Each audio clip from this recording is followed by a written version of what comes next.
Dua pelaku pencurian dibekuk warga setelah gagal beraksi di sebuah rumah kosong di kawasan Swakarya 1, Ilir Barat 1, Palembang. Mereka adalah Hermanto dan Ridwan yang tertangkap basah saat mencoba mencongkel kusen jendela.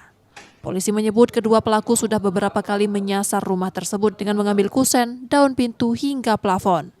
Keduanya juga diketahui merupakan residivis kasus senjata tajam. Dalam aksinya mereka memanjat ke lantai 2 rumah dan merusak jendela. Sejumlah barang bukti yang belum sempat dibawa kabur disita. Untuk pelaku pembobolan di rumah kosong, untuk kejadian TKP di Jalan Swakarya. Untuk barang-barang yang dibobol yaitu mulai dari plafon dan lain-lain di rumah tersebut karena tidak dihuni, hampir seluruh isi baik